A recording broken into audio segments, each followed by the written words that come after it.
Subscribe کیجیے بزم قرآن channel کو اور بیل آئیکن کو دبائیے قرآن اور حدیث اور مسائل سے متعلق ویڈیوز دیکھنے کے لیے، اور ویڈیو کو زیادہ سے زیادہ شیئر کریں۔ اللہ الرحمن الرحیم یا ایہا الذین آمنوا لا تبطلوا صدقاتکم بالمن والأذى كالذی ينفق ماله رئاء الناس ولا يؤمن باللہ والیوم الآخر فمثله كمثل صفوان علیہ تراب فأصابه وابل فتركه صلدا لا يقدرون على شيء مما كسبوا والله لا يهدي القوم الكافرين ومثل الذين ينفقون أموالهم ابتغاء مرضات الله وتثبيتا من أنفسهم كمثل جنة بربوة أصابها وابل فآتت أكلها ضعفين فإن لم يصبها وابل فطل والله بما تعملون بصير أيود أحدكم أن تكون له جنة من نخيل وأعناب تجري من تحتها الأنهار له فيها من كل الثمرات وأصابه الكبر وله ذرية ضعفاء فأصابها إعصار فيه نار فاحترقت كذلك يبين الله لكم الآيات لعلكم تتفكرون يا أيها الذين آمنوا أنفقوا من طيبات ما كسبتم ومما أخرجنا لكم من الأرض ولا تيمموا الخبيث منه تنفقون ولستم بآخذيه إلا أن تغمضوا فيه واعلموا أن الله غني حميد الشيطان يعيدكم الفقر ويأمركم بالفحشاء والله يعيدكم مغفرة منه وفضلا والله واسع عليم يؤتي الحكمة من يشاء ومن يؤت الحكمة فقد أوتي خيرا كثيرا وما يذكر إلا أولو الألباب وما أنفقتم من نفقة أو نذرتم من نذر فإن الله يعلمه وما للظالمين من أنصار إن تبدوا الصدقات فنعما هي وإن تخفوها وتؤتوها الفقراء فهو خير لكم ويكفر عنكم من سيئاتكم والله بما تعملون خبير صدق اللہ العظیم۔ محترم حضرات، سامعین کرام، حاضرین مسجد، عزیزوں اور بزرگوں، یہ قرآن مقدس کے تیسرے پارے کی سورۃ البقرہ کی وہ آیتیں ہیں جن کا تعلق چوتھے رکوع سے ہے۔ اللہ تعالیٰ سے دعا کیجیے کہ اللہ تعالیٰ ان مقدس آیات کی روشنی میں صحیح اور سچی بات عرض کرنے کی توفیق نصیب فرمائے اور ہم سب کو عمل کرنے کی توفیق عطا فرمائے۔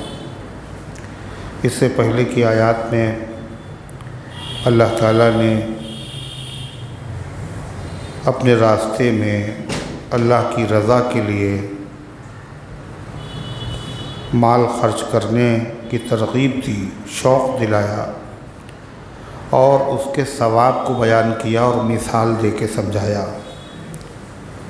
کہ تھوڑا خرچ کرو گے، اگر نیت تمہاری صحیح ہے تو اللہ تعالیٰ اس پر بہت اجر و ثواب عطا فرمائے۔ ایک کے بدلے میں 10، ایک کے بدلے میں 70، ایک کے بدلے میں 700۔ اور بڑی عمدہ مثال بیان فرمائی، کسی نے، کاشتکار نے زمین میں ایک دانہ بو دیا۔ کئے دانے؟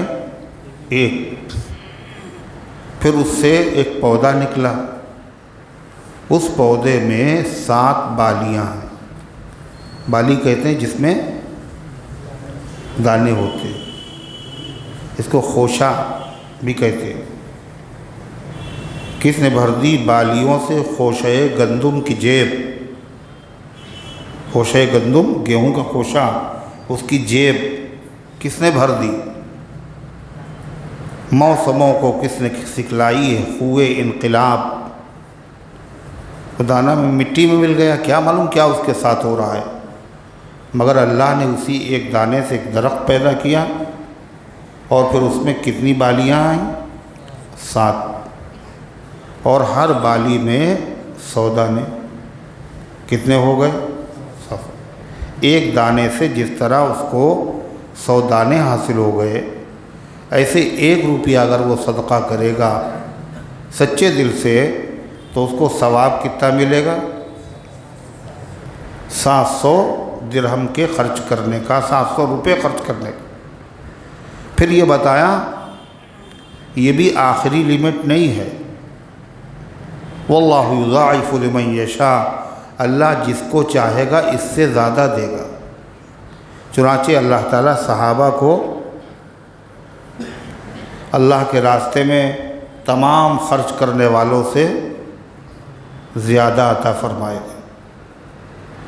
1 مد، آدھا مد جو، اور بعد والا کیا خرچ کرے؟ کیا خرچ کرے؟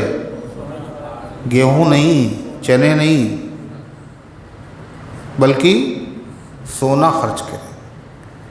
اور سونے کی لیمٹ بھی کیا ہے؟ احد پہاڑ کے برابر۔ پھر بھی ان کے 1 پاؤ جو تھا اس کے برابر ثواب نہیں ملے گا، اسے ثواب بڑھتا ہے اخلاص پر۔ جتنا زبردست خلوص اتنی زیادہ ثواب، جتنی سخت ضرورت، اس ضرورت کے وقت اگر آدمی کام آ جائے وہ کیا ہے؟ اتنا ہی بڑا مخلص، اتنی بڑی اس کی قربانی۔ اور اسلام کو ضرورت کب تھی سب سے زیادہ پیسے کی؟ کب تھی؟ ارے صحابہ سے تو اسلام پھیلی، مگر ضرورت کب تھی؟ اسلام کو مال کی ضرورت سب سے زیادہ کب تھی؟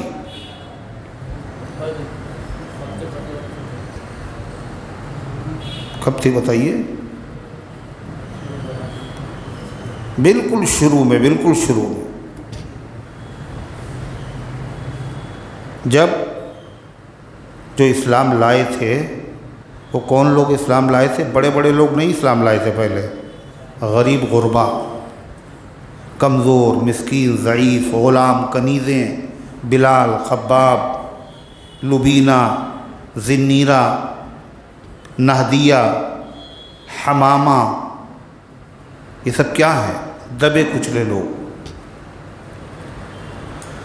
اور ان لوگوں کو مسلمان ہونے کی وجہ سے خوب ستایا جاتا تھا، اتنا ستایا جاتا تھا کہ ہم لوگ سنیں گے تو وہ اثر نہیں ہوگا۔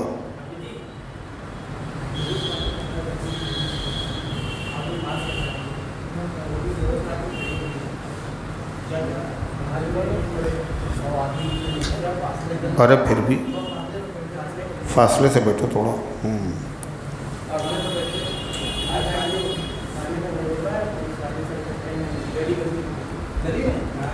کوئی بات نہیں، تھوڑا فاصلے سے بیٹھ جائیں بس۔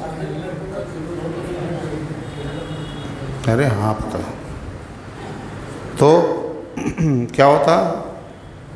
تو ضرورت کب تھی؟ جب بیچارے شروع میں وہ لوگ مسلمان ہوئے، کمزور تھے، غلام تھے، مسکین تھے، اور ان پر مظالم ایسے تھے کہ کلیجہ منہ کو آ جائے، ان کو نہیں بیان کرنا ہے۔ حضرت سمیہ رضی اللہ عنہ کے ساتھ کیا ہوا تھا؟ ان کی ٹانگیں چیر دی گئی۔ خباب کو کیا ہوا؟ انگاروں پر لٹایا گیا اور ان کی چربی پگھل پگھل کے وہ انگارے بجھے، اور ان کی پیٹھ میں اس کے نشان تھے، پوری پیٹھ جلی ہوئی سفید۔ حضرت فاروق اعظم رضی اللہ عنہ نے اپنے دور خلافت میں ایک دن حضرت خباب کو بلایا اور ان کا کرتا پیچھے سے اٹھایا، اور جو دیکھا اور جو دیکھا، کیا دیکھا؟ پوری پیٹھ پہ گڑھے ہیں اور سفید، تو اپنے برابر ان کو بٹھایا۔ برابر کیوں بٹھایا؟ کہ ان کی بڑی قربانی ہے، اللہ کے راستے میں انہوں نے بڑی قربانی۔ حضرت بلال کا حال سب کو پتہ ہے، تو کیوں ان کے ساتھ ایسا ہو رہا تھا؟ یہ کمزور تھے، ضعیف تھے، کسی کا انہوں نے مال نہیں لیا، کسی کی جائیداد پہ قبضہ نہیں کیا، کسی کی عزت نہیں لوٹی، صرف اور صرف کیا کیا تھا؟ کلمہ پڑھ لیا تھا، حضور پاک صلی اللہ علیہ وسلم کا دامن تھام لیا تھا، بس قصور یہ تھا۔ اس مقصد یہ تھا کہ پھر سے یہ کفر میں مبتلا ہو جائیں اور دین اسلام چھوڑ دیں، یہ مقصد تھا۔ جو قبول کر چکے ہیں اسلام، وہ اسلام سے پھر جائیں، اور جنہوں نے قبول نہیں کیا ہے ابھی لائن میں لگے ہوئے ہیں، وہ ان سختیوں کو، پریشانیوں کو دیکھ کر کیا ہو جائیں؟ خوش ہو جائیں، ہے نا؟ بتائیے، جنہوں نے ابھی اسلام قبول نہیں کیا، وہ مسلمانوں کو جو ستایا جا رہا ہے، جو مسلمان ہوگا اس کے ساتھ یہ ہوگا، یہ سوچ کر کے وہ لوگ کیا ہوں؟ ڈر جائیں، اسلام قبول ہی نہ کریں۔ اچھا، اسلام قبول کرنے کا یہ صلہ ہے؟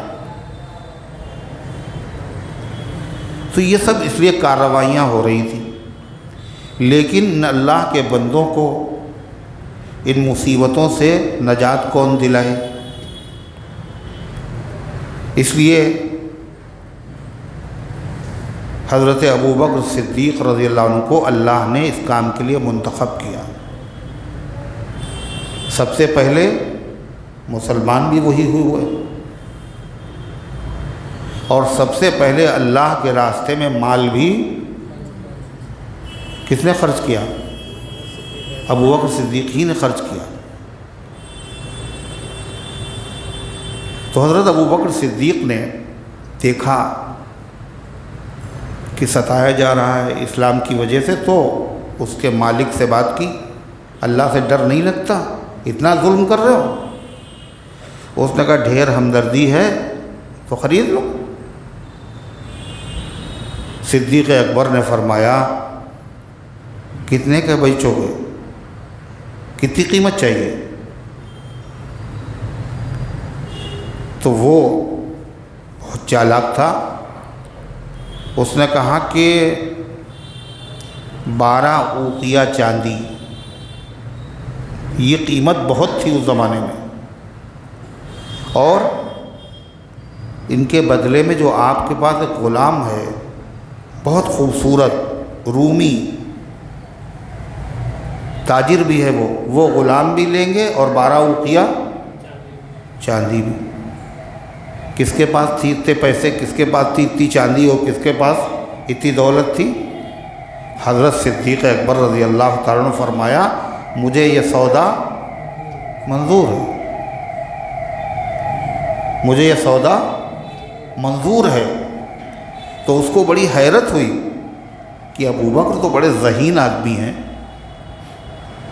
حضرت ابوبکر صدیق بڑے ذہین آدمی ہیں اور تاجر ہیں، مشہور تاجر ہیں، مگر یہ سودا کرنے میں یہ غچہ کھا گئے، بلال کو خریدنے میں یہ دھوکہ کھا گئے۔ اتنی قیمت تھوڑی جتنی میں نے بتائی، قیمت زیادہ بتائی، اور ان کا غلام بھی میں نے حاصل کر لیا اور وہ بھی دے دیا انہوں نے، مگر اس کو پتہ ہی نہیں تھا اس کی بلال کی قیمت تو ابوبکر صدیق کو پتہ تھی، اور ان کا یہ تو اتنے مہنگے ہیں، اگر پوری دنیا میرے پاس ہو اور وہ بھی مانگی جائے تو بلال کے بدلے میں دی جا سکتی۔ بدر اچھا ہے فلک پر، نہ ہلال اچھا ہے، چشم بینا ہو تو دونوں سے بلال اچھا ہے۔ بدر کہتے ہیں 14ویں رات کے چاند کو، اور ہلال کہتے ہیں پہلی رات کے چاند کو۔ بدر اور فلک کہتے ہیں آسمان کو۔ بدر اچھا ہے فلک پر، نہ ہلال اچھا ہے، اچھے تو دونوں ہیں، لیکن چشم بینا ہو، چشم کہتے ہیں آنکھ کو، اور بینا کے معنی روشن آنکھ، جس آنکھ میں روشنی ہوتی ہے اسی سے دکھائی دیتا ہے۔ آنکھوں میں اگر روشنی نہ رہے تو کچھ نظر نہیں آتا۔ تو چشم بینا ہو، اگر آنکھیں کھلی ہوں روشن ہوں تو دونوں سے بلال اچھے۔ ابو بکر نے اس کو سمجھا، پھر ایک نہیں 7 غلام، حضرت بلال کی والدہ، ان کا نام تھا حمامہ، کیا نام تھا؟ ان کو بھی خریدا۔ حضرت عامر ابن فہیرہ، ان کو بھی خریدا۔ حضرت زنیرہ، جن کی آنکھوں کی روشنی چلی گئی، اتنا مارا گیا، اور مشرکین مکہ نے کہا انہوں نے کلمہ جو پڑھ لیا ہے اسی لیے ہمارے معبودوں نے ان کی آنکھ کی روشنی ختم کر دی۔ تو انہوں نے کہا جی نہیں، تم لوگ جھوٹے ہو، ان میں تو کوئی طاقت نہیں ہے، جس مالک پر میں ایمان لائی ہوں اس کو یہ پاور حاصل ہے، ان آنکھوں میں پھر سے روشنی پیدا ہو سکتی۔ چنانچہ اللہ نے ان کی آنکھوں میں روشنی پیدا کی۔ تو ان سب کو کس نے خریدا؟ حضرت ابو بکر نے خریدا، اور خریدنے کے بعد پھر کہ ہمارا کام کیا کرو اور پانی بھرا کرو اور یہ میرے دوسرے کام دیکھ لیا کرو، یہ سب کیا، آزاد کر دیا، کوئی کام نہیں، کوئی صلے کی پرواہ نہیں۔ تو ان کے جو والد تھے، کس کے؟ حضرت ابو بکر کے، ان کا نام کیا تھا؟ نہیں، یہ نام نہیں ہے ان کا۔ دیکھیے اندازے سے تیر نہ چلائیے۔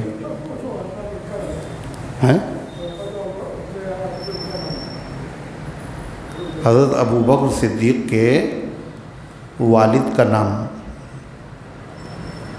سب ماشاءاللہ سنی لوگ ہیں نا، پرانے،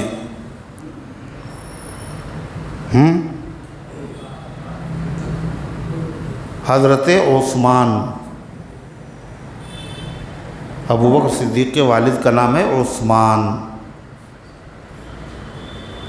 اور ان کی کنیت ہے ابو قحافہ، اور خود حضرت ابو بکر کا نام کیا ہے؟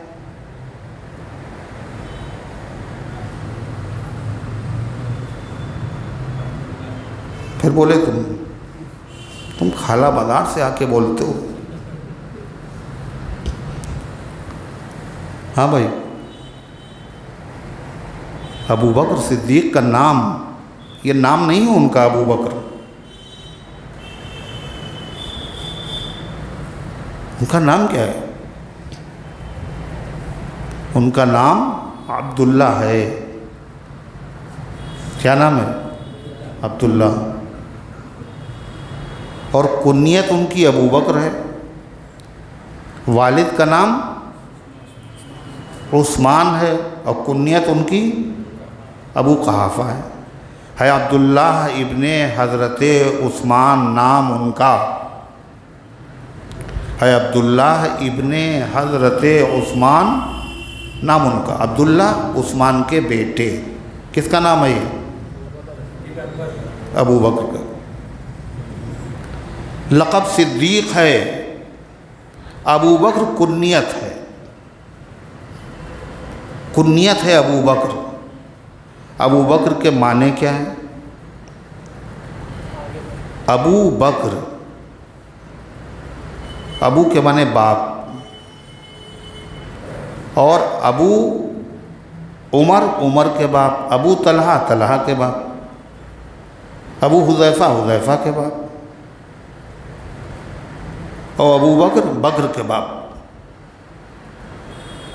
تو بکر کے باپ، اس کا مطلب حضرت ابو بکر کا کوئی بیٹا بکر ہوگا، اسی لیے ان کو کہا ابو بکر، بکر کے باپ، لیکن ایسا نہیں۔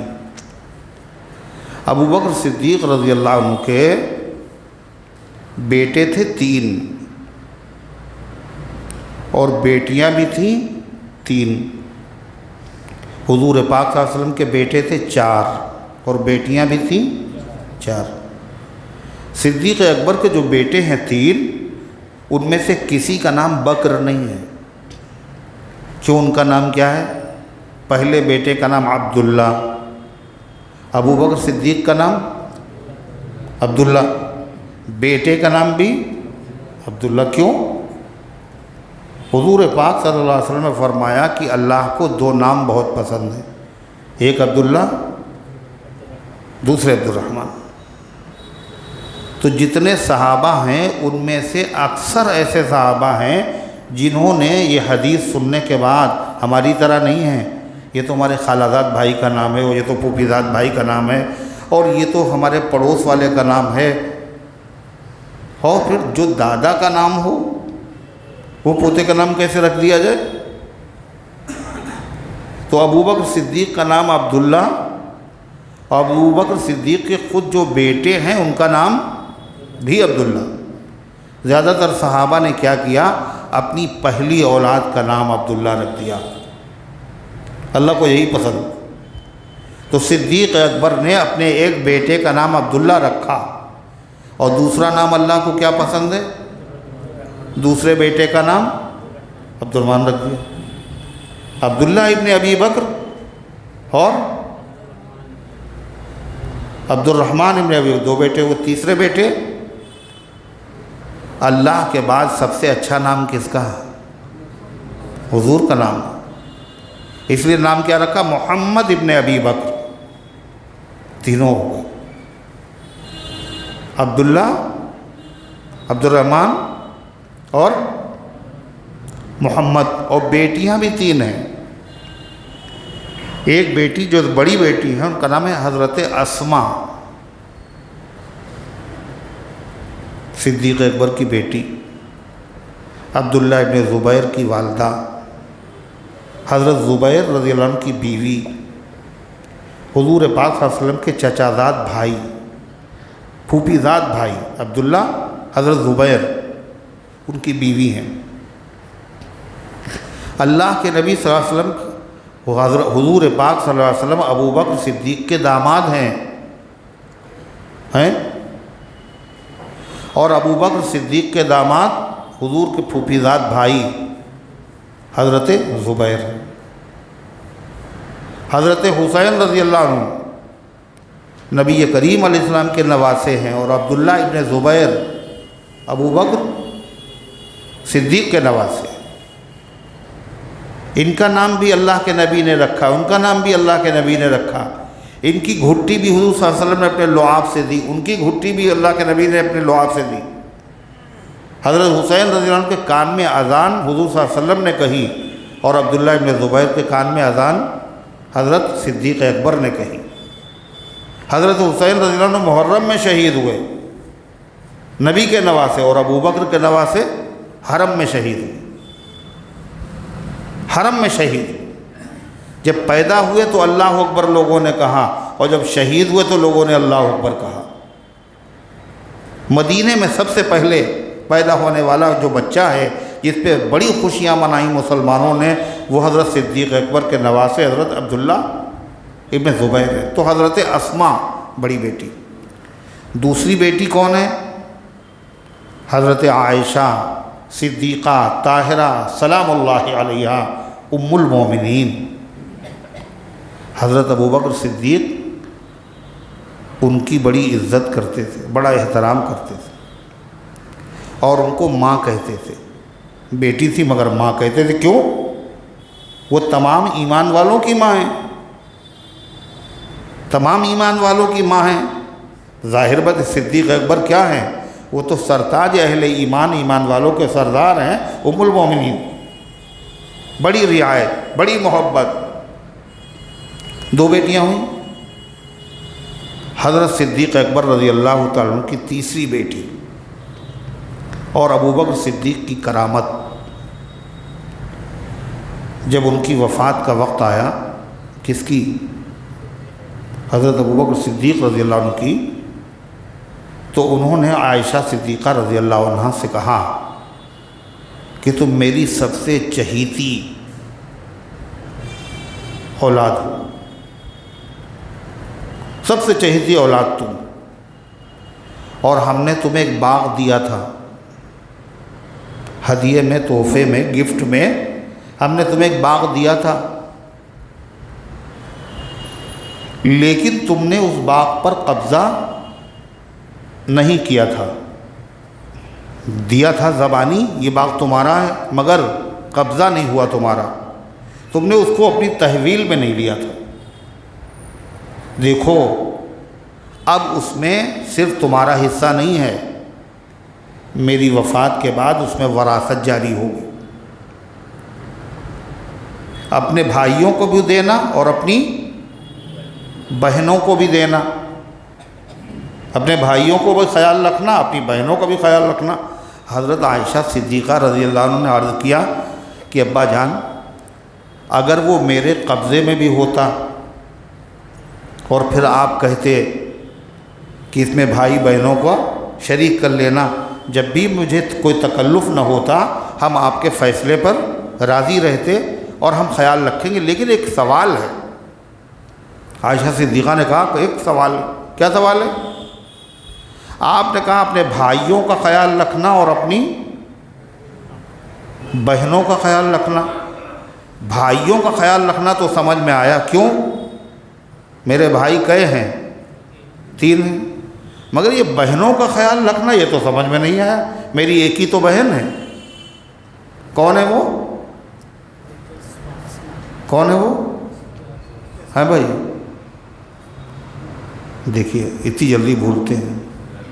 حضرت ابوبکر صدیق کی بڑی بیٹی کا نام کیا تھا؟ اسما۔ تو آپ کہہ رہے ہیں کہ بہنوں کا خیال رکھنا، حالانکہ میری ایک ہی بہن ہے، بہن کا خیال رکھنا کہتے آپ کہہ رہے بہنوں کا خیال رکھنا، تو بہن تو میری ایک ہی ہے اسما۔ تو ابوبکر صدیق نے فرمایا دیکھو تمہاری جو سوتیلی ماں ہیں ان کا نام تھا حضرت حبیبہ بنت خارجہ، مدینے میں جن سے نکاح کیا، یہ تمہاری سوتیلی ماں ہیں، یہ امید سے ہیں، ان کے وہاں خوشی ہونے والی ہے، اور مجھے اللہ کی طرف سے میرے دل میں یہ بات ڈالی گئی ہے ولادت جب ہوگی تو لڑکی ہوگی، لڑکا نہیں ہوگا۔ ابوبکر صدیق پہلے سے کہہ رہے ہیں مجھے الہام ہوا ہے، میرے دل میں یہ بات ڈالی گئی ہے کہ جو پیدا ہونے والا بچہ ہے وہ بچی ہے، بچہ نہیں ہے۔ چنانچہ یہی ہوا، صدیق اکبر کا انتقال ہو گیا اور بعد میں ولادت ہوئی، تو ان کا نام رکھا گیا ام کلثوم۔ کیا نام رکھا گیا؟ تو 3 بیٹیاں ہو گئیں، کون کون؟ حضرت اسما، حضرت عائشہ اور حضرت ام کلثوم، اور 3 بیٹے ہو گئے، کون کون؟ سوچ لیجئے، سوچ لیجئے، عبداللہ، عبد الرحمن اور محمد، 3 بیٹے اور 3 بیٹیاں۔ تو عبداللہ نام ان کا، عبداللہ بیٹے کا نام عبداللہ، مگر ان کی کنیت ہے ابو بکر، بکر نام کا ان کا کوئی بیٹا نہیں ہے، اور ان کو کہا جاتا ہے ابو بکر۔ اس کی کیا وجہ ہے؟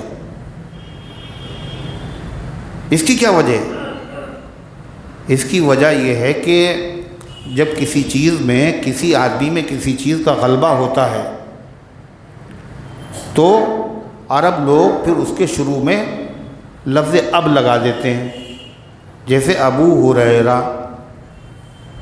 ابو ہریرہ کے معنی بلی کے باپ۔ کیا واقعی بلی کے باپ تھے؟ ہیں؟ ان کی لڑکی کا نام کیا تھا؟ بلی۔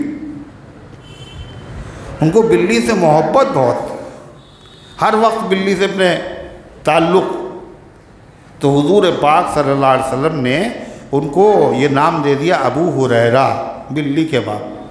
جب کوئی آدمی وفا میں آگے ہوتا ہے، وفا میں وفاداری میں، تو کہتے ہیں ابو الوفا،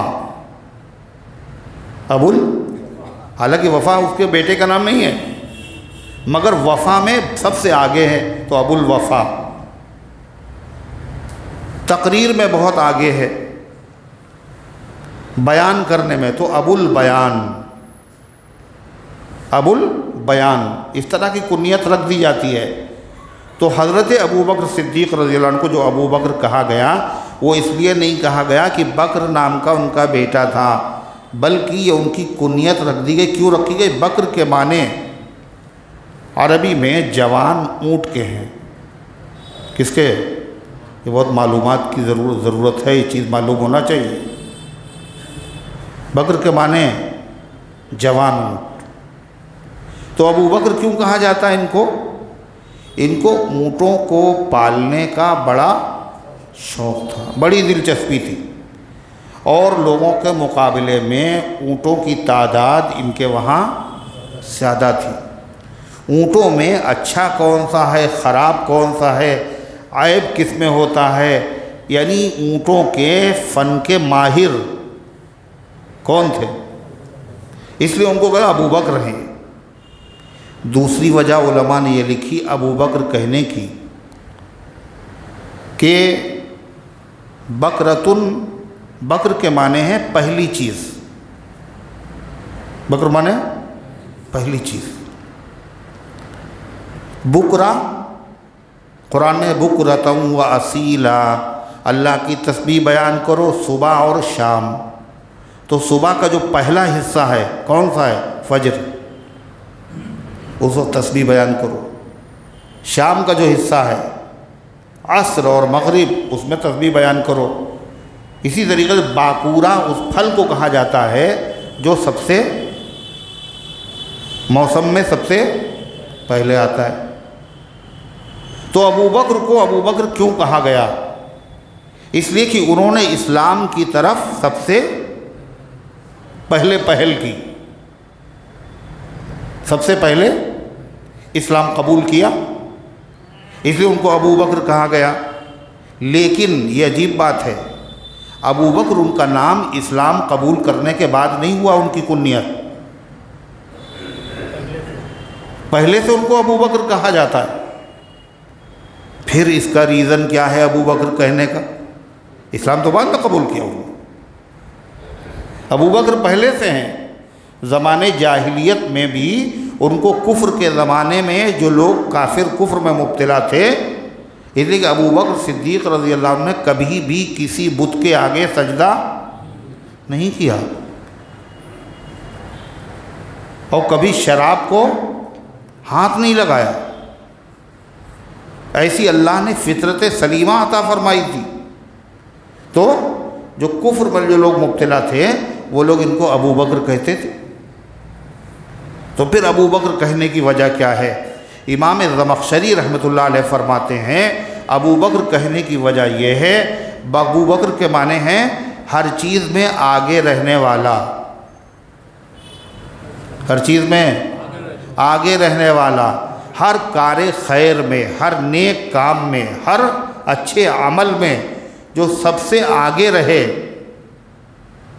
اسی کو ابو بکر کہتے ہیں۔ ابو بکر ان کو اس لیے کہا گیا کہ زمانے اسلام میں تو ہر نیک کام میں آگے تھے ہی نہیں، زمانے جاہلیت سے لے کر کے پوری زندگی میں اگر آپ دیکھیں کہ ہر نیک کام میں ابو بکر آگے نظر آئیں، سب پیچھے۔ ہر نیک کام، اسلام قبول کرنے میں سب سے آگے، اللہ کے راستے میں مال خرچ کرنے میں سب سے آگے، دین کی دعوت قبول کرنے کے بعد دین کی دعوت دوسروں کو دینے میں، نبی کے بعد کوئی ہے تو کون ہے؟ ابو بکر صدیق ہے۔ مسجد بنانے میں سب سے آگے، اسلام میں سب سے پہلے جس نے مسجد بنائی وہ کون ہے؟ ابو بکر صدیق، گھر کے سامنے مسجد۔ تو سب سے پہلے جس نے خطبہ دیا حرم شریف میں، اللہ کی توحید بیان کی، رسالت کا حقوق بیان کیے، قیامت کا ذکر کیا، اللہ کے نبی کی موجودگی میں۔ اللہ کے نبی موجود، صحابہ موجود، مگر حرم میں سب سے پہلے جس نے خطبہ دیا وہ کون ہے؟ حضرت ابو بکر صدیق، ہر چیز میں سب سے آگے۔ اس لیے ان کو کیا کہا جاتا ہے؟ ابو بکر، اور ان سے کوئی آگے نکل بھی نہیں پایا۔ صحابہ بھی یہی کہتے تھے، ان سے آگے بڑھنے کی کوشش چھوڑ دی تھی صحابہ نے کہ ان سے آگے نکل ہی نہیں پائیں گے۔ جس میں دیکھو ابو بکر آگے۔ جب جنگ احد ختم ہوئی اور جنگ احد میں حضور پاک صلی اللہ علیہ وسلم کے خود کی کڑیاں چبھ گئی تھیں اور بڑی تکلیف تھی آپ کو، وہ نکل آئیں تو نبی کو سکون مل جائے۔ یہ کتنا نیک کام ہے، نبی کو تکلیف پہنچانا سب سے برا کام ہے اور نبی کو راحت پہنچانا سب سے اعلیٰ درجے کی نیکی ہے۔ تو حضرت صدیق اکبر جلدی سے آگے بڑھے کہ حضور بے قرار ہیں، یہ کڑیاں نکال کے آپ کو سکون پہنچائیں۔ تو وہاں حضرت ابو عبیدہ آ گئے اور کہنے اقسمک یا ابا بکر، اے ابو بکر ہم تمہیں قسم دے رہے ہیں، رک جائیے، یہ نیکی مجھے حاصل کر لینے دی۔ آپ کے پاس تو ہزاروں نیکیاں ہیں، ہم آپ کو قسم دیتے ہیں، میرا حق جو آپ کے اوپر ہے اس حق کا واسطہ دیتے ہیں، یہ نیک کام مجھے کر لینے دیجیے۔ ابو بکر کو نیک کام میں سبقت کرنے سے، آگے بڑھنے سے روکا جاتا تھا، روکنا پڑتا تھا سب سے آگے۔ پھر حضرت ابو عبیدہ نے کیا کیا کہ ہاتھ سے اگر نکالیں گے تو بڑے تکلیف ہوگی حضور کو، دانت سے دبا کے نکالے۔ کڑی تو نکل آئی مگر کچا دانت ٹوٹا حضرت عبیدہ کا ایک، اور کچا دانت جب ٹوٹے تو پھر بڑا آرام ہوتا ہے، بڑا مزہ آتا ہے نا۔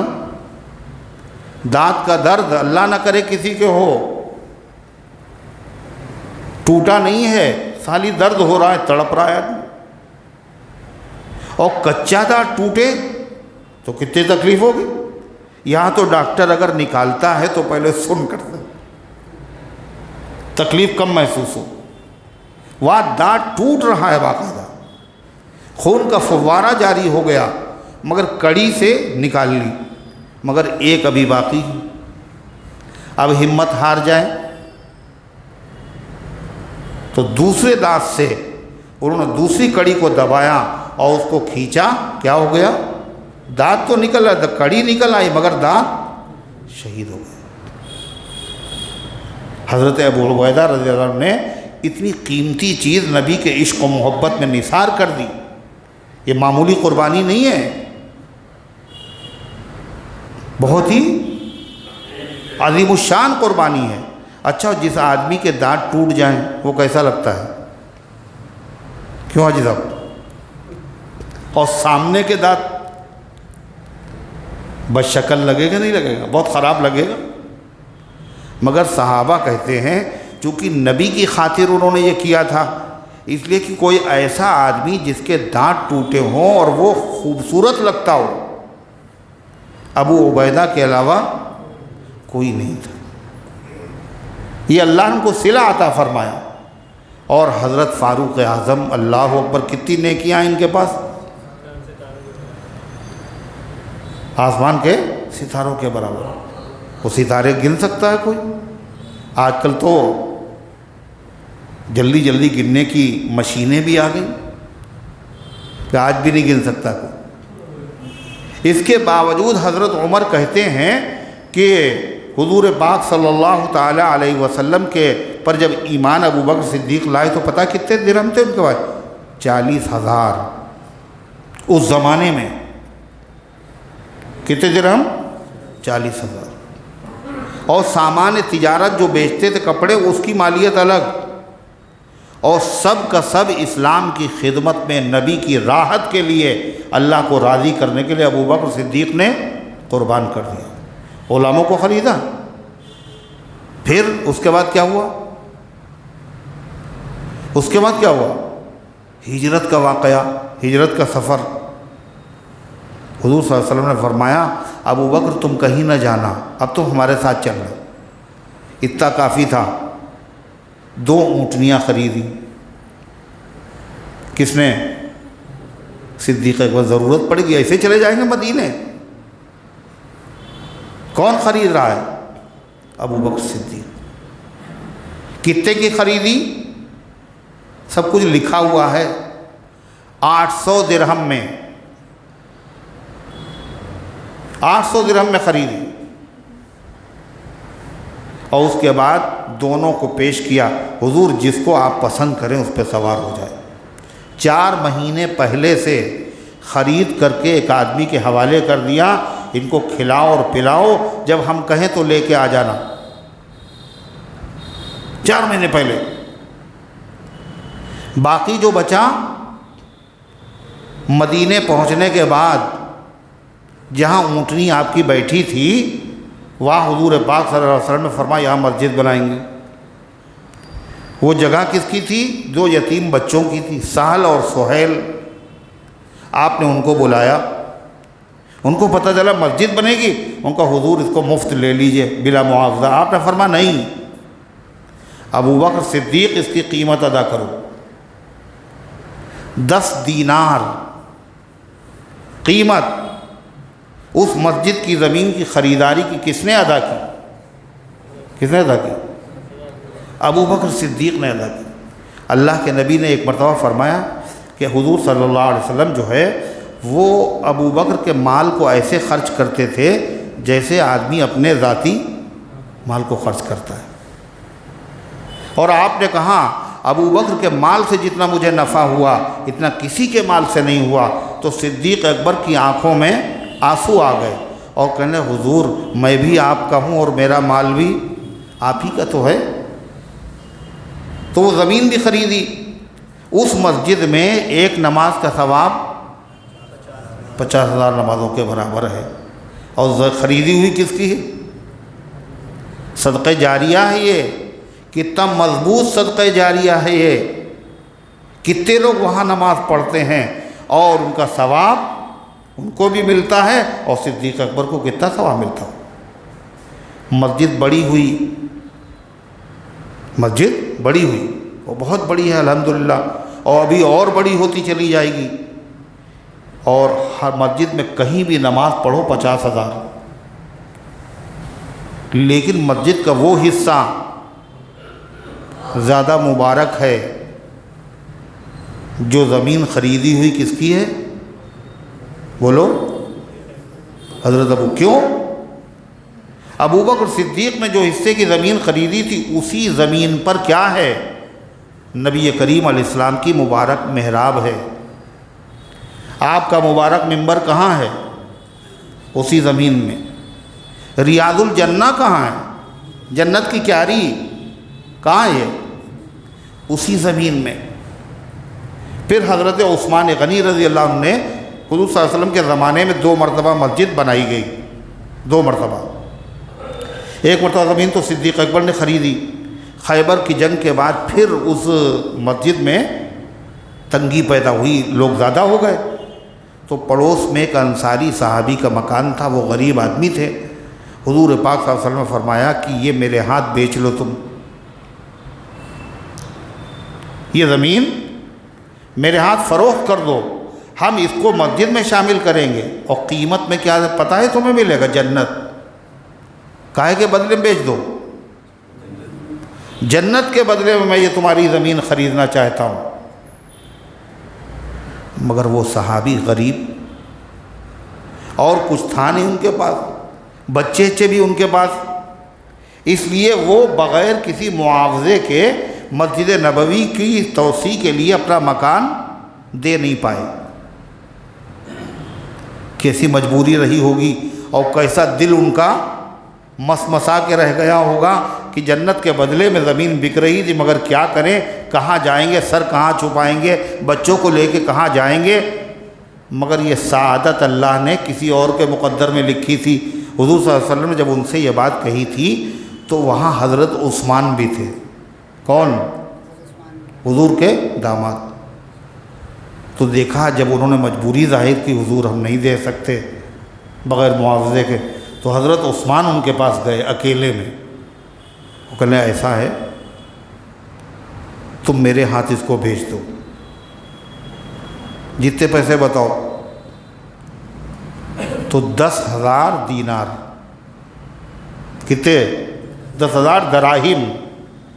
صدیق اکبر نے 10 دینار کی خریدی تھی، اور باقی جب توسیع ہوئی نبی کے زمانے میں تو جس زمین کو حضور صلی اللہ علیہ وسلم جنت کے بدلے میں خرید رہے تھے، کس نے خریدا اس کو؟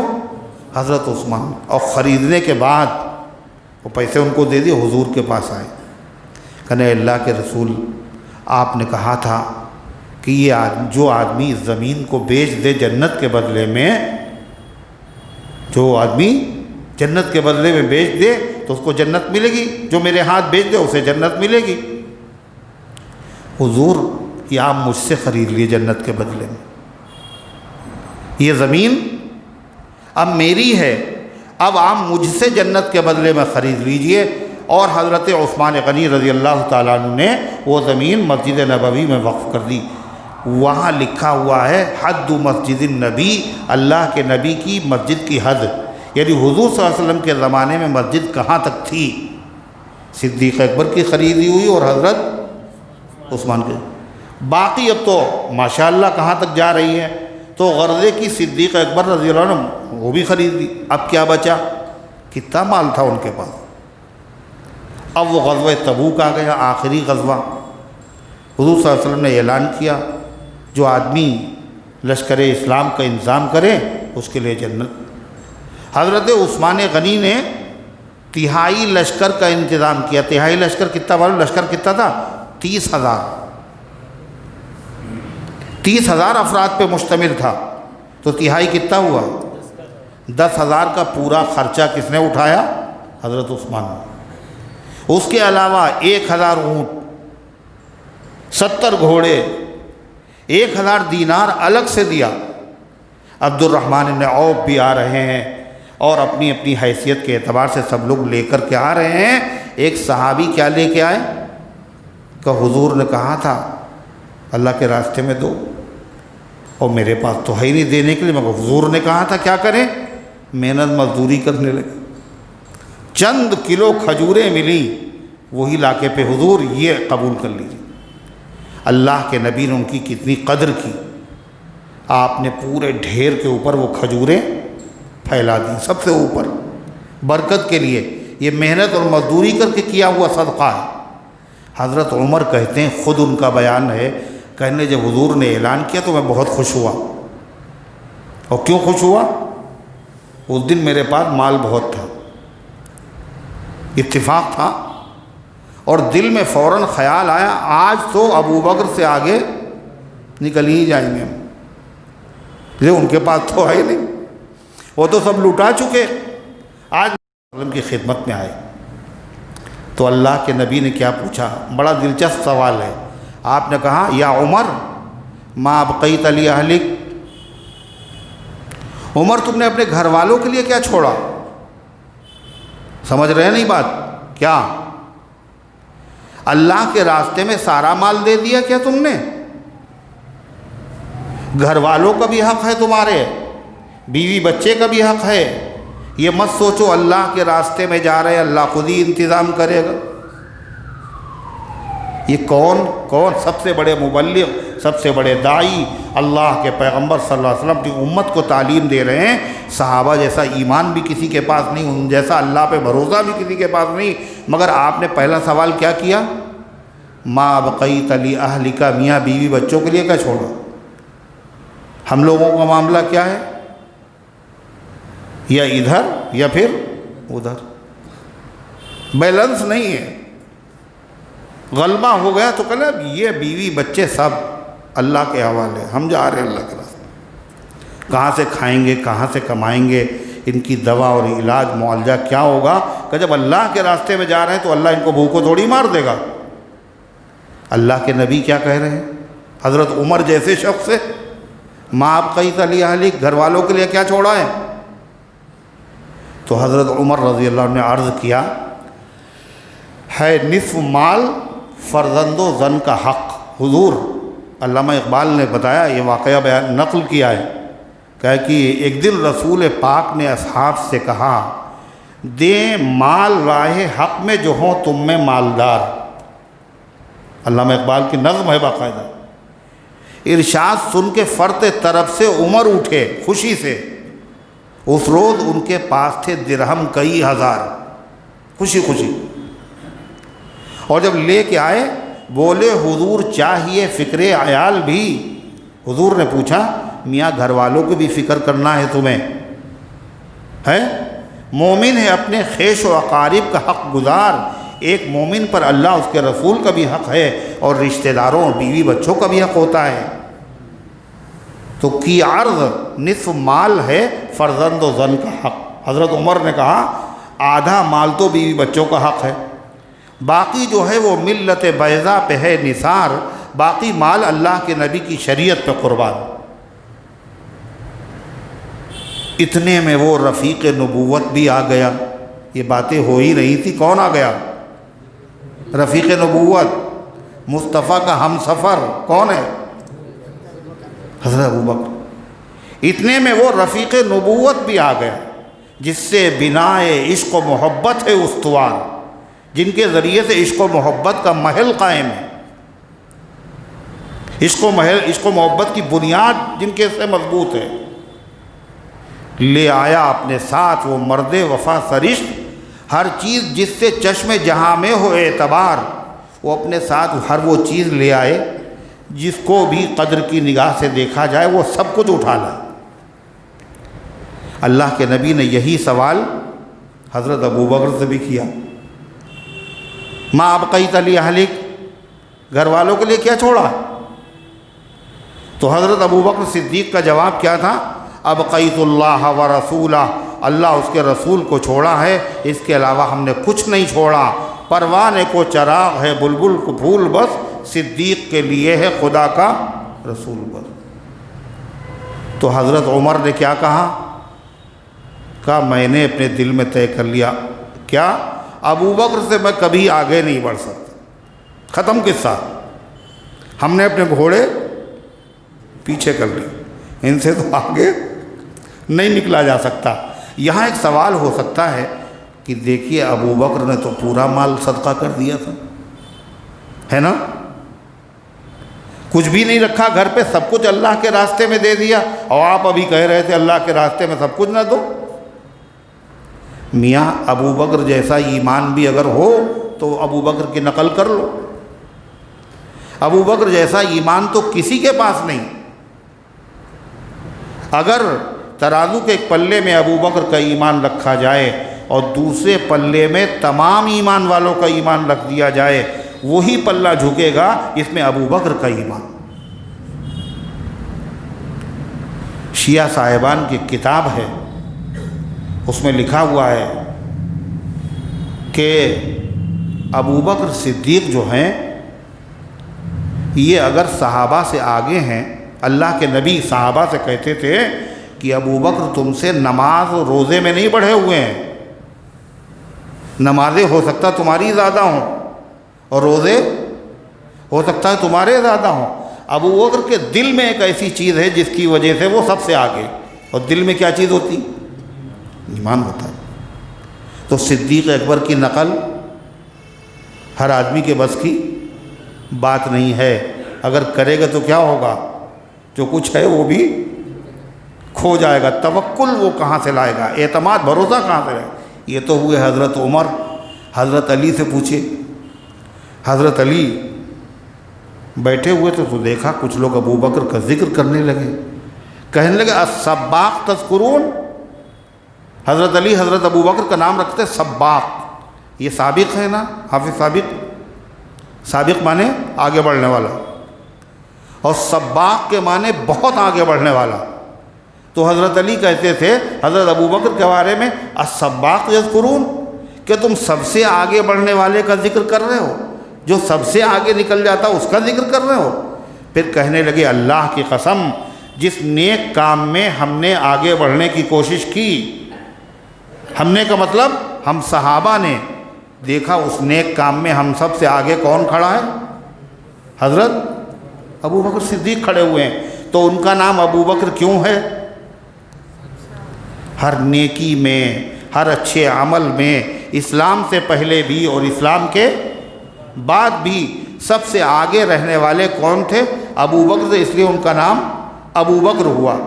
شرف حاصل رہا ہے جس کو اکثر اولیت کا شرف حاصل رہا ہے، جس کو اکثر اولیت کا پہلے وہ کیا ہے کار خیر ہی جس کا ہنر صدیق اکبر ہے. نیکی جانتے، اس کے علاوہ کچھ جانتے نہیں. تو غرضے کی بات کہاں پہ چلی؟ اللہ کے راستے میں جب کوئی خرچ کرتا ہے تو اللہ تعالیٰ نے کیا بتایا؟ ثواب اس کا بڑھتا کتنا؟ 10 گنا، 70 گنا، 700 گنا. اور یہ آخری حد نہیں ہے. واللہ یضاعف لمن یشاء، اللہ جس کو چاہتا ہے زیادہ سے زیادہ بڑھا کے دیتا ہے. اور یہ بھی بتا دیا اللہ کے نبی نے، صحابہ کو جتنا خدا دے گا اتنا بعد والوں میں سے کسی کو نہیں دے گا. اور وجہ کیا ہے؟ اخلاص کی وجہ سے اجر بڑھتا ہے. اور صحابہ میں جتنا اخلاص ہے ایسا اخلاص کسی میں پیدا نہیں. کیوں نہیں پیدا ہوگا؟ کہ وہ نبی کی نگاہوں کا اثر تھا. اب اللہ کے نبی کی نگاہیں کسے نصیب ہوں گی؟ یہ تو مل ہی نہیں سکتی. نبی کی صحبت کا اثر تھا. وَيُزَكِّيهِمْ، اللہ کے نبی نے ان کے دلوں کو پاک کیا تھا، صاف کیا تھا. دوسری بات، صدیق اکبر نے یہ سب سے پہلے کام کیا. اسلام کی خاطر مال جو خرچ کیا، کس نے خرچ کیا؟ صدیق اکبر نے. یہاں بھی سب سے آگے. اور اس صحابہ کا خرچ کرنا اتنا فضیلت کیوں رکھتا ہے؟ ایک تو اخلاص، دوسری وجہ کیا ہے؟ اس وقت اسلام کو مال کی سخت ضرورت تھی. جس وقت ضرورت ہو اس وقت جو کام آ جائے اس کی ویلو زیادہ ہوتی ہے. ایک قطرہ بھی بہت ہے ابر خوش انجام کا، اور جل گئی کھیتی اگر برسا تو پھر کس کام کا؟ جب ضرورت ہے اس وقت ہے. جب گلستان کو خوں کی ضرورت پڑی تو کیا ہوا؟ سب سے پہلے ہم ہی نے اپنے ملک کے لیے قربانیاں دی، ہے نہیں؟ تو اسی کو فرمایا اللہ تبارک و تعالیٰ نے. اور پھر کیا بتایا؟ دیکھو ثواب تو ملا، مگر اس ثواب کو سنبھال کے رکھنا. کاہے کے لیے ہے؟ یہ قیامت کے دن اس کی بڑی ضرورت پڑے گی ہر آدمی کو. اس کو بہت سنبھال کے رکھنا، کہیں ضائع نہ ہو جائے، کہیں چور چوری نہ کر لے، کہیں کوئی اچکا اچک کے نہ بھاگ جائے، کہیں ایسا نہ ہو ہم تو کہیں ہماری جیب میں پیسے ہیں اور پتہ چلا جیب کٹ چکی. یہ ثواب ضائع نہ کر دینا.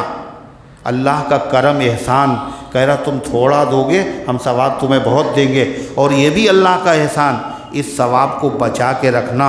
اور یہ بھی اللہ کا احسان، یہ ثواب لوٹتا کیسے ہے؟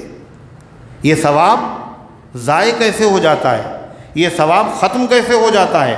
کہا نیکی کرنے کے بعد، خرچ کرنے کے بعد احسان نہ جھٹلانا، اور جس کی مدد کی ہے اس کا دل نہ دکھانا. حدیث میں آتا ہے کہ مسلم شریف کی حدیث ہے، 3 آدمی ایسے ہیں جن سے قیامت کے دن اللہ تعالیٰ بات نہیں کرے گا، اور جس سے بہت محبت ہو، بہت محبت ہو، بہت محبت ہو، اور وہ کہے ہم تم سے بات نہیں کریں گے. تو اس عاشق کے دل پہ کیا گزرے گی سوچیے آپ. اللہ بات نہیں کرے گا،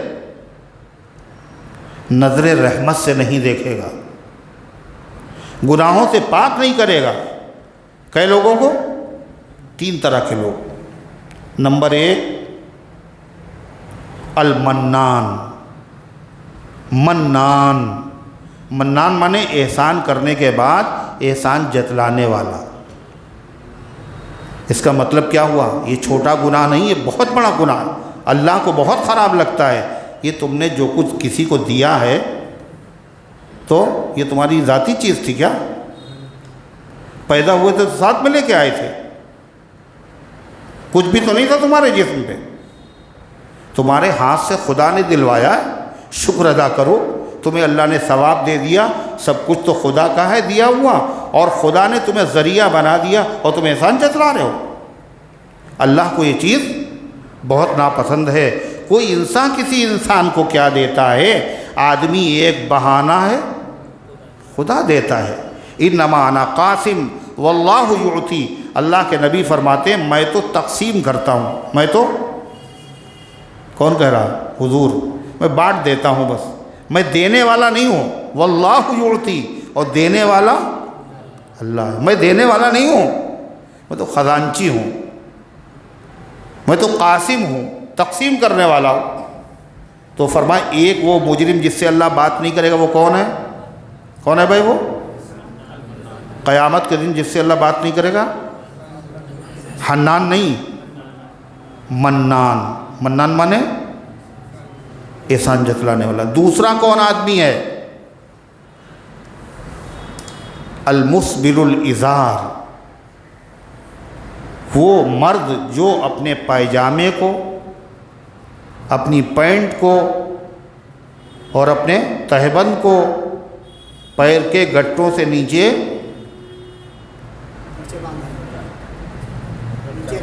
نیچے لٹکاتا ہو۔ عورتوں کے لیے نہیں ہے، ان کے لیے تو لٹکانا ہی، مردوں کے لیے۔ پتہ چلا کہ اس کو ہم بہت معمولی سمجھتے ہیں، اس گناہ کو، ہے نا، مسجد میں آئے تو جلدی جلدی موریاں موڑ لی اور اس کے بعد ابھی نماز پڑھ کے فارغ ہوئے، مسجد ہی کے اندر فرعونیت شروع کر دی۔ پھر وہی معمولی گناہ نہیں ہے، اللہ نظر رحمت سے نہیں دیکھے گا۔ مگر کتنا کمزور ہمارا ایمان ہے، کتنا کمزور ہمارا ایمان۔ لوگ کیا کہیں گے، محلے والے لوگ کیا کہیں گے، ہیں؟ صرف اس خیال سے اپنی آخرت برباد کر۔ مسبل ازار، پہلا آدمی احسان جتلانے والا، دوسرا آدمی، دوسرا گٹوں سے نیچے اپنے ازار کو لٹکانے والا،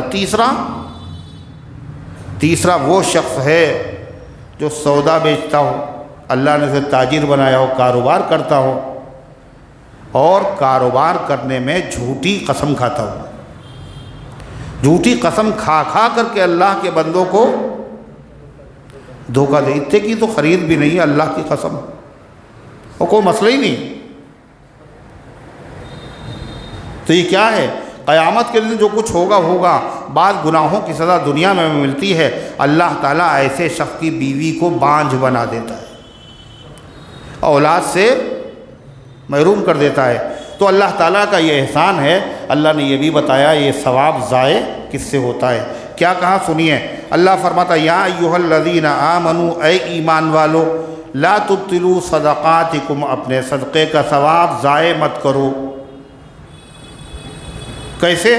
بالمن والاذی، احسان جتلا کر اور تکلیف پہنچا کر۔ احسان جتلاؤ گے سارا ثواب ختم، دینے کے بعد دل دکھا دیا ثواب برباد۔ اور اللہ فرماتا ہے یہ ایسے ہی ثواب ختم ہو جاتا ہے جیسے کوئی آدمی بہت پیسہ خرچ کرے اللہ کے راستے میں، مگر مقصد اس کا کیا ہو؟ لوگ یہ کہیں کتنا دل والا آدمی، دیکھو مسجد بنوا دی اس نے، اتنا پیسہ دیا، اتنا پیسہ دیا۔ صرف ریاکاری اور دکھاوا اگر مقصد ہے تو چاہے جتنا پیسہ وہ اللہ کے راستے میں خرچ کر دے اس کو ثواب نہیں ملتا۔ ایسے صدقہ کرنے کے بعد، مدد کرنے کے بعد، احسان جتلانے سے، تکلیف پہنچانے سے ثواب۔ اللہ کیا کہہ رہا ہے؟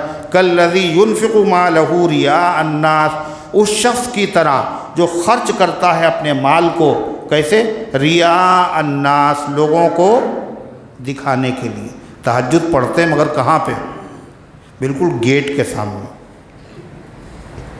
تاکہ کوئی مسجد میں آئے تو پہلی نظر پڑے اچھا حضرت تہجد پڑھتے۔ رئاء الناس، دکھاوے کے لیے صدقہ ہی نہیں، نماز، روزہ، زکوٰۃ، حج، جس عمل کے اندر بھی دکھاوا ہوگا وہ عمل ضائع ہو جائے گا، اور اس کو شرک حدیث میں کہا گیا۔ کیا کہا گیا؟ من صلی یرائی فقد اشرکا، جس نے دکھاوے کے لیے نماز پڑھی شرک کیا، جس نے روزہ رکھا دکھاوے کے لیے اس نے شرک کیا، جس نے مال خرچہ کیا دکھاوے کے لیے اس نے شرک کیا۔ اللہ فرماتا ہے اس شخص کی طرح جو خرچ کرتا ہو اپنے مال کو لوگوں کو دکھانے کے لیے، وَلَا يُؤْمِنُ بِاللَّهِ وَالْيَوْمِ الْآخِرِ، اور ایمان نہ رکھتا ہو اللہ پر اور آخرت کے دن پر۔ اور اگر کوئی آدمی اللہ اور آخرت پر ایمان رکھتا ہے اور دکھاوے کے لیے خرچ کرے تو ثواب اس کا ملے گا، ثواب ضائع ہو جائے گا۔ اور اگر ایمان بھی نہ رکھتا ہو تو یہ کیوں کہا جب بغیر ایمان والا بھی اگر ہے جب بھی اس کا ثواب ضائع، یہ کیوں کہا اللہ تعالیٰ اور ایمان نہ رکھتا ہو؟ یہ بتانے کے لیے کہ ایک سچا ایمان والا وہ دکھاوے کے لیے کوئی کام نہیں کر سکتا۔ یہ کام کس کا ہے؟ منافقوں کا ہے، جو بظاہر کلمہ پڑھتے ہیں لیکن نہ ان کا اللہ پر ایمان ہے نہ ان کا آخرت پر ایمان۔ کیا کہا؟ وَإِذَا قَامُوا إِلَى الصَّلَاةِ قَامُوا كُسَالَىٰ، جب وہ نماز کے لیے کھڑے ہوتے ہیں تو سستی کے ساتھ کھڑے، کیوں کھڑے ہوتے ہیں؟ یراؤن الناس، لوگوں کو دکھانے کے لیے نماز پڑھ رہے ہیں، دیکھا کوئی نہیں دیکھ رہا ہے تو چپ چاپ غائب ہو گئے، لیٹ گئے جا کے گھر پہ، سب غائب ہے نا۔ تو اللہ تعالیٰ نے کیا ارشاد فرمایا؟ پھر اللہ نے مثال دی، مثال دے کے سمجھایا تاکہ بندوں کی سمجھ میں آ جائے اچھی طرح۔ پہلے خرچ کرنے کی مثال دی تھی، تھوڑا خرچ کرو گے، نیت اگر اچھی ہے تو کیا ہوگا؟ اللہ بڑھا دے گا۔ کیا مثال دی تھی؟ ایک دانے سے 7 بالیاں، ہر بالی میں 100 دانے۔ اب سنیے، احسان جتلانے سے، دل دکھانے سے، ریاکاری کرنے سے جو ثواب تھا وہ سب برباد ہو جائے گا۔ اس کی مثال سنو، کون مثال بیان کر رہا ہے؟ اللہ۔ کیا مثال ہے؟ سنیے، فَمَثَلُ، اس کی مثال، کَمَثَلِ صَفْوَانٍ، جیسے ایک چکنا پتھر ہو۔ کیسا؟ عَلَيْهِ تُرَابٌ، اس کے اوپر کچھ مٹی جم گئی ہو، اور آدمی نے اسی میں 2-4 دانے ڈال دیے۔ کاہے میں؟ پتھر پہ جو مٹی جمی ہوئی تھی، دھول گردہ جم گئی تھی، اسی میں دانہ ڈال دیا، اس سے ایک پودا نکل آیا۔ اور پڑی زوردار بارش تو پودا بھی گیا اور مٹی بھی گئی اور بالکل پتھر چکنا کا چکنا رہ گیا، پیسہ بھی گیا ہے نا، دولت بھی گئی اور ثواب بھی نہیں ملا، بجائے ثواب کے اور گناہ ہوا۔ اللہ فرماتا اس کی مثال ایسی ہے، کمثل صفوان، جیسے ایک چکنا پتھر ہو، علیہ تراب، اس پر مٹی جمی ہوئی ہو اور اس میں کسی نے دانے بو دیے ہوں، فاصابہ وابل، پہنچے اس پر زوردار بارش، فترکہ صلدا، اس کو صاف کر کے چھوڑ دے، بالکل کچھ باقی نہ رہے۔ لا یقدرون علی شیء مما کسبوا، ایسے ریاکار، احسان جتلانے والے، دل دکھانے والے، جو کچھ انہوں نے خرچ کیا ہے اس میں سے ان کو کچھ بھی نہیں ملے گا، نہیں قادر ہوں گے اس چیز پر جو انہوں نے کمایا تھا۔ واللہ لا یہدی القوم الکافرین، اللہ کافروں کو ہدایت نہیں دیتا۔ یعنی مطلب قرآن تو سب کے لیے ہدایت کی کتاب ہے، لیکن جو اس سے ضد کرے گا، نہیں پڑھیں گے، نہیں سنیں گے، تو پھر اس کو ہدایت نہیں ملتی۔ اللہ فرماتا ہے وَمَثَلُ الَّذِينَ يُنْفِقُونَ أَمْوَالَهُمُ ابْتِغَاءَ مَرْضَاتِ اللَّهِ، اب ان کی مثال سنو، کس کی؟ جو خرچ کرتے ہیں، اللہ کی رضا کے لیے خرچ کرتے ہیں، ثواب سمجھ کے خرچ کرتے ہیں، احسان بھی نہیں جتلاتے، ریاکاری بھی نہیں کرتے، دل بھی نہیں دکھاتے ہیں، خرچ کریں چاہے تھوڑا اور چاہے، بولو نا، نیت اچھی ہو ان کی، چاہے وہ تھوڑا خرچ کریں چاہے زیادہ خرچ کریں، ہر حال میں ان کو ثواب ملے گا۔ اللہ اس کی بھی مثال دے کے سمجھا رہا ہے۔ مثال دیکھیں کتنی عمدہ قرآن میں اللہ نے دی۔ اللہ تعالیٰ فرماتا ہے اور ان لوگوں کی مثال جو خرچ کرتے ہیں اپنے مالوں کو ابتغاء مرضات اللہ، اللہ کو خوش کرنے کے لیے، صرف اللہ کی رضا۔ جب ابوبکر صدیق نے ان غلاموں کو خریدا تو ان کے باپ کو پتہ چلا، انہوں نے بلایا، غلاموں کو خرید کے آزاد کر رہے ہو، اور بالکل مریل، کمزور، دبلے پتلے. ارے آزادی اگر کرنا ہے پیسے ہی خرچ کرو تو مضبوط توانا ہٹے کٹے غلاموں کو آزاد کرو تاکہ تمہارے اگر کبھی ضرورت پڑے تمہاری مدد کریں، تمہاری حفاظت کریں. تو حضرت صدیق اکبر نے کہا ابا جان یہ جو میں غلاموں کو آزاد کر رہا ہوں صرف کاہے کے لیے؟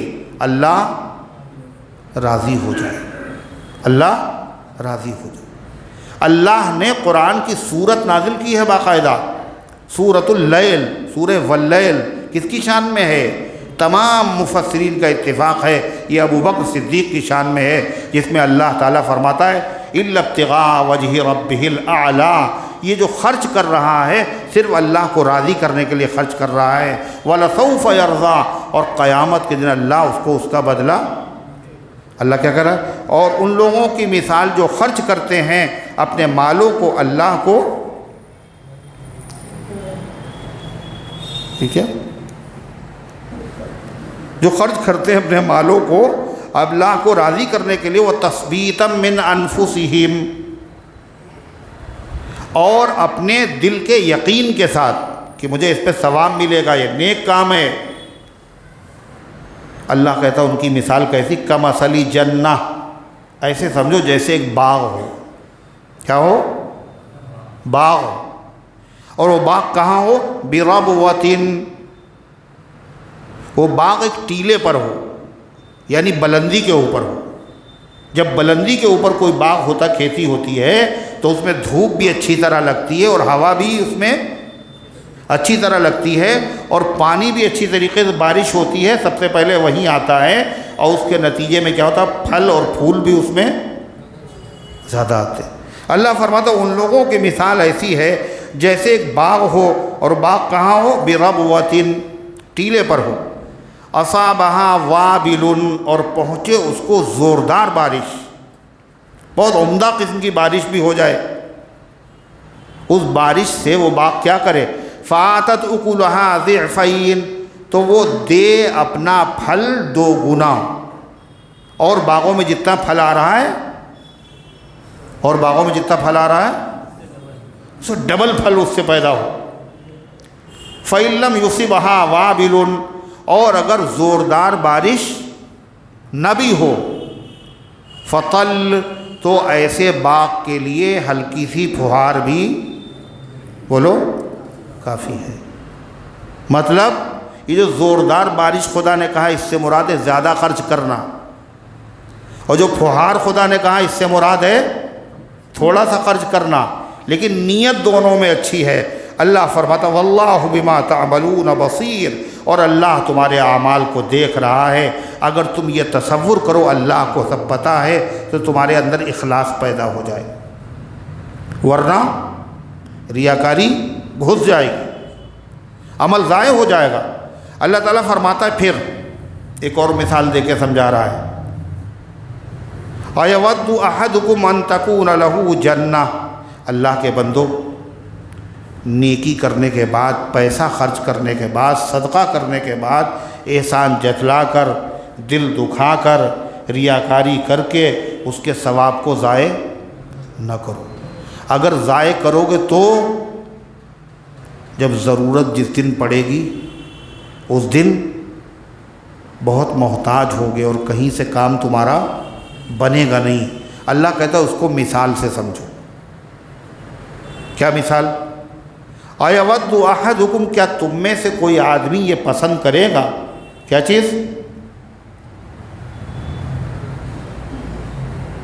ہاں، اَيَوَدُّ أَحَدُكُمْ، کیا تم میں سے کوئی یہ پسند کرے گا؟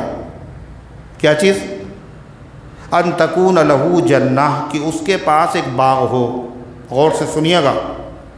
کاہے کا باغ؟ من نخیل وأعناب، کھجوروں کا باغ، انگور کا باغ. کاہے کا باغ؟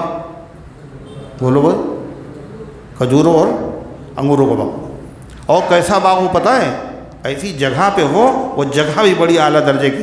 تجری من تحتها الانہار، دائیں بائیں سے اس کے نہریں بہہ رہی ہوں، پانی کا بھی وہاں معقول انتظام ہو.